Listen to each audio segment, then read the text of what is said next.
Hey, what's going on, everybody? Welcome to a Week 8 review, looking at Week 9 picks for this week.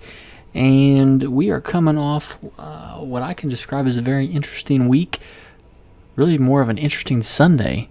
Got word Sunday morning that the weather on the East Coast affecting about 4 different games was including torrential downpours, wind, really had me scrambling to move things around in my lineups.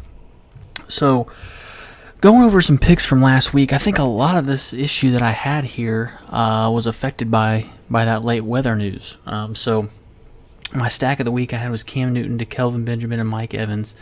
This game did not have the rain that some of the other ones had. However, they did talk a lot about the wind that was coming in. Now, obviously, we knew Jameis was coming in with a shoulder issue. Then this wind situation comes. I didn't think it would be as bothersome, but man, this whole game turned sour real fast. Low scoring, both offenses out of sync, just a bad call. Cam Newton expected to go for slightly over 20, went for 13.5. Kelvin Benjamin expected to go for 14, went for 12.9. Then gets traded this week in the craziest trade deadline I've ever seen in the NFL. Mike Evans expected to go for 17.6, only goes for 11. So obviously the wind was a factor. The health of at least Jameis was a factor, and really just a swing and a miss there. Definitely had exposure there. I did switch some things out for some other games and did get onto the Houston-Seattle game late just due to them not having any weather, and that actually helped save my week. Had a couple of decent hits there to help offset the losses I took from this stack. Looking at the tight end position, we went with Tyler Kroft and Hunter Henry, and Tyler Kroft surprisingly hit exactly his expected value at 9.6. Wasn't great, didn't kill you. He was a cheap value. Colts played pretty well. That game didn't quite go as expected. I know a lot of people in cash games were jamming in quite a few Bengals. The Colts came and played decent. Bengals didn't put up a whole lot of points. AJ Green did get into the end zone to save his day, but overall, just was a so-so play. Hunter Henry, this was a surprise. 12.1 was his expected. Only went for 3.1. Got Antonio Gates back into the mix after the last couple weeks. Hunter Henry's routes run had increased. His number of snaps had been increasing, and for whatever reason, they go on the road to New England. They change up that whole game plan, and here we are with him having just kind of a poor week. So that was kind of an unforeseen situation that we had there. Next, we move on to some wide receivers that we thought we could get some value on. Number one here is Josh Doxson. 10.2 points expected, only put up 7.1. Again, East Coast game in the rain, kind of got affected by this. Did catch a touchdown, but it was his only catch of the day. So that just didn't quite go as expected. I had known some of the weather was coming in, maybe put a few other value plays in there, but that's not what it did. So we got to come back here and say, you know what, maybe this was okay process. He did catch a touchdown. The weather may have impacted it. I don't hate any of these picks as far as how I came to them. They just didn't work out this week like they did last week where everything kind of hit. Finally, my biggest hit on the week was Paul Richardson. Again, I told you I got onto that Seattle game. I already had always liked Paul Richardson, built a few stacks around him in that game just due to no weather, and he goes out and puts up 31.5 points. Huge game. Was a part of a lot of the millionaire maker lineups that were out there for the guys that did well. So just overall was a great game for him. So let's move on to this week and what I'm looking at for a game stack. Trying to go a little contrarian at the same time safe in my GPP plays. And I'm looking at a Dak Prescott, Des Bryant, bringing it back with Tyreek Hill. So a lot of news this week, again, with the trade deadline going crazy. Zeke is officially suspended for the Cowboys. So that opens up quite a bit of red zone work, and that's kind of where I'm going here with Dak and Dez. So we got a 51-point Vegas total with just a 1-point spread. Should be a really good up and down game this week, and hoping to capitalize on that. So let's look at some correlations here for the Cowboys. The Cowboys QB and wide receiver 1 in situations with this spread and this at least this total, 60% correlation. So it's very pretty good. If Dak's going to do good, the wide receiver 1, Dez in this case, is going to do good. But then the Cowboys QB with his opponent's wide receiver 1 has a 0.96 or 96% correlation. So Tyreek, I think, falls in that category. really good correlation. If I think Dak's going to have a good game, which I do, it stands to reason that these two guys could go up against each other. And just in general, opposing wide receiver ones have really good correlation in DFS.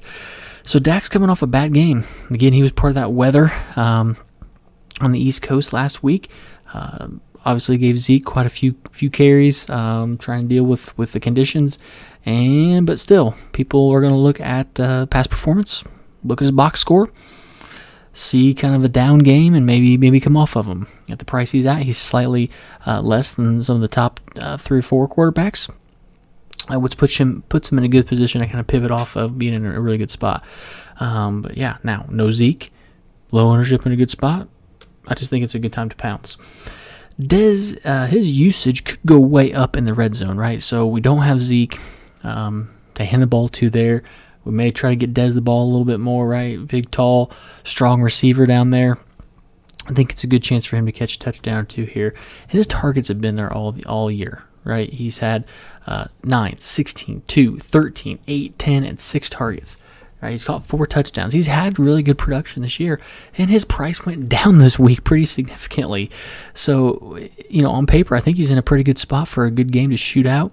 Price went down. Usage could go up. Just think it's a good spot to go ahead and get him in the lineup. Like I said, So for Tyreek, he's had consistent volume. He has had between 6 and 8 targets every week. That's a very small window. We can see from Dez, he's kind of all over the board, but Tyreek Hill, 6 to 8. We can count on that. It's not the upside of 13 or 16, but, not the downside of 2. And his TDs have regressed, but his big playability has been there every week, right? So last year he had so many touchdowns. It was kind of Will Fuller-esque, right? He had, every time he touched the ball, it seemed like he got a touchdown. And we knew that was going to continue, but they've regressed back quite a bit. I think he has 2 or 3 touchdowns this whole year, still getting the volume.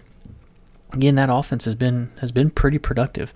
Kareem Hunt coming out, he's been huge. He's kind of regressed a little bit. I think Tyreek Hill could be in a good spot here to take advantage. And the Cowboys' defense, their weakness is giving up points to their wide receiver position. They have had a couple of good weeks. I played their defense last week due to all the weather. They had a big week. They're coming off that. People may be kind of scared of them, but they're still giving up points to the wide receiver position. And so I think this is a good spot to stack that game. So let's look at some tight ends, trying to find some cheaper options there. Number 1 I want to talk about is Tyler Higbee. Now, this game has a 41.5 point Vegas total with a 3.5 point spread. And we don't have Cleveland on the slate, right? So Cleveland, I've just been playing any tight end I can against Cleveland. They're not available. The Giants' defense, special teams, is the next best thing. They have given up almost as much production to the tight end position, and it would look even better for us, or worse for them, however you want to think about it, is if a couple weeks ago, if Jimmy Graham hadn't dropped 2 wide open touchdowns. He ended up catching a touchdown, but he had 2 others he could have had. So they're just hemorrhaging catches to the tight end position. Now here's a cheap but risky option. A lot of upside, low ownership, but you can see his targets anywhere from 1 to 8, right? He's been all over the place here. But I think this Rams offense is playing well. I think they're in a good spot here to keep things going. And like I said, this defense has struggled against the position.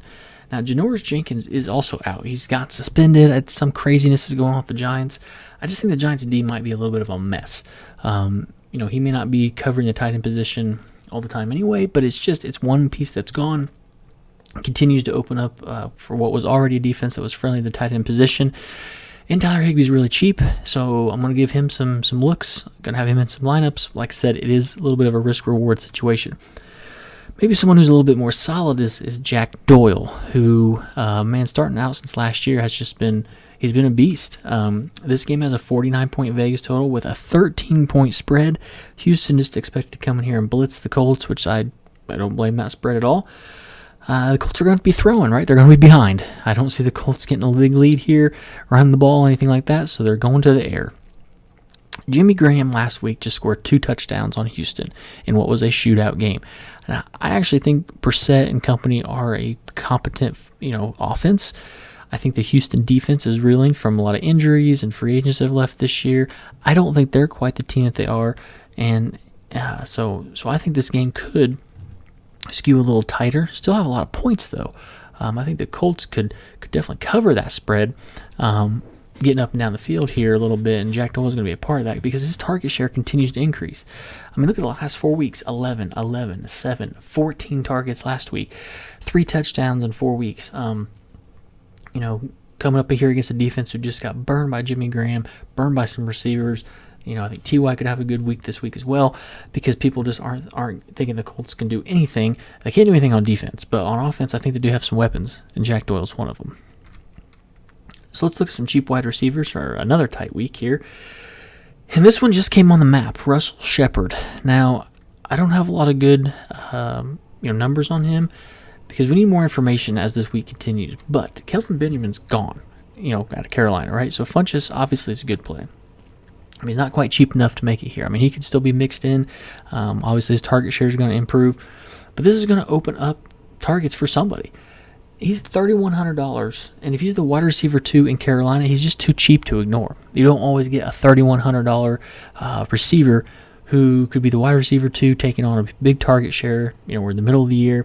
So, I think if that information all comes to light, Russell Shepard could be kind of a sneaky option. I think guys will get on him if that's announced, obviously, but you just can't pass up value like that because it doesn't come very often. His price will skyrocket up if he has a big game. We want to be on at the game that it happens when it's cheap and it lets us get in some higher price running backs or other high price wide receivers because we've got this huge value. So next, in a similar vein, I'm going to Sammy Watkins. Sammy Watkins not had the best year. Got traded to start with, has had one huge game, but I'm going back to this Giants defense and Janoris Jenkins being out, right? So if he's out, that's going to open up a lot. Obviously, the tight end obviously was doing well. Now the receivers, and I have a feeling that they were going to shadow Sammy Watkins, which is what most defenses are doing. So they've been vulnerable to the wide receiver the last couple weeks, have given up a decent amount of points, and now they lose a big piece of that. So Watkins is only getting 4 to 6 targets. He's had 2 TDs this season. They came in the same game. Hasn't done anything since, I think it was a Thursday night game early in the season. Now we get this Giants defense again that may be kind of reeling. The Rams, who were kind of on the uptick, and I think Sammy Watkins comes through here and gets another touchdown this week, and again his prices continue to fall. So I'm playing the matchup here more than anything. I've never loved Sammy Watkins, but it's kind of hard to ignore the opportunity, especially if we can get off of some other popular plays. Now here's a bonus wide receiver situation I guess you could describe, and that's with Aldrick Robinson and Marquise Goodwin at the 49ers. Now this is a situation I don't know how prevalent or popular it's going to be to look at, but Garçon's been hurt. I don't think he practiced Wednesday. And the 49ers have been struggling on offense. This is not a situation that a lot of people are going to want to look at. But if Garçon sits, Aldrick Robinson, who I wanted to play earlier this season against the Colts, but I think it just didn't work out, Robinson will be that wide receiver too. If not, if Garçon does play, it'll probably continue to be Marquise Goodwin. But however that shakes out, right, whomever is considered the wide receiver 2 this week will have the most favorable matchup in terms of a corner in the NFL, right? So against Arizona, you've got Patrick Peterson. He's going to shut down a wide receiver 1. On the other side, we've had Justin Bethel. Now, he got benched last week. I don't even remember what his backup's name is, but he got benched. Don't know if he's going to start again, but whatever the difference is, I believe on Pro Football Focus or somewhere they do those comparisons. The difference in grade between the cornerback 1 and cornerback 2 for Arizona is the widest in the NFL, right? They have an unbelievable cornerback 1. Their cornerback 2 is just atrocious.